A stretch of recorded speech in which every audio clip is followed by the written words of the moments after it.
নমস্কার, দা e paper ডিজিটালের জ্যোতিষ কথা অনুষ্ঠানে আপনাদের স্বাগত জানাচ্ছি। আমি জ্যোতিষ শ্রীভদ্র নাক্ষত্রিক বিচারক। 2024 সাল তুলা রাশির কেমন যাবে। প্রথমেই বলি তুলা রাশির কর্ম নিয়ে। তো প্রথমেই বলি যে তুলা রাশির ক্ষেত্রে কর্মের ক্ষেত্রে বেসরকারি কর্মই ভালো হবে, অর্থাৎ সরকারি থেকে বেসরকারি কর্মেই কিন্তু এই বছরে উন্নতি বেশি পাবে। আর যারা স্বাধীন কর্ম করেন অর্থাৎ ডাক্তার, উকিল, প্রাইভেট শিক্ষক, তাদের ক্ষেত্রে কিন্তু এই বছরে অনেক বেশি লাভবান, অর্থাৎ স্বাধীন কর্ম যারা করবে তাদের সফলতা বেশি। এবার আসি ব্যবসার ক্ষেত্রে।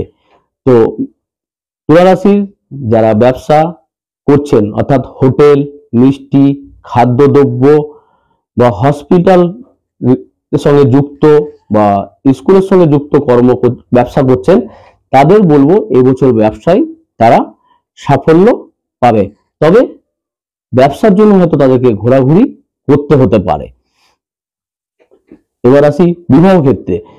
তুলা রাশির বিবাহ জীবনে সমস্যা হতে পারে কোনো তৃতীয় ব্যক্তির কারণে, অর্থাৎ নিজেদের মধ্যে কিন্তু বিবাহ জীবন খুব সুন্দর হবে, অর্থাৎ কেউ ঢুকে গিয়ে তৃতীয় ব্যক্তি ঢুকে সেই বিবাহ জীবনটা সমস্যা তৈরি করতে পারে।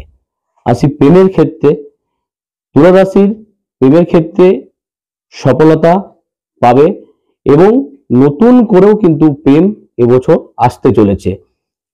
আর একটা কথা বলি, যাদের নতুন করেও প্রেম আসবে সেক্ষেত্রে অসমমান্যর সাথেই প্রেম হওয়ার যোগ বেশি, অর্থাৎ কোনো নিজেদের কাস্টের নয় অন্য কাস্টের সাথে প্রেম হওয়ার যোগ আছে। তুলা রাশিদের পড়াশোনার ব্যাপারে বলি, এবছরটা পড়াশোনার ক্ষেত্রে খুব ভালো ফল পাবে, বিশেষ করে যারা ডাক্তার এবং এলএলবি নিয়ে পড়াশোনা করছে তাদের ক্ষেত্রে রেজাল্ট ভালো হবে।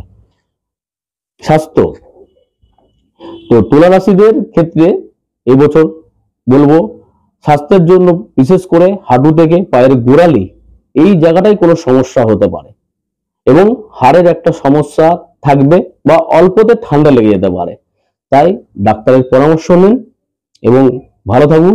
তবে তুলা রাশির ক্ষেত্রে এই বছর একটু সমস্যা দেখা দিতে পারে, নিজের ক্ষেত্রে বিশেষ করে একটু অলসতায় আপনারা ভুগবেন। তাই 2024 সাল আপনাদের ভালো কাটুক এই প্রার্থনাই করি। নমস্কার।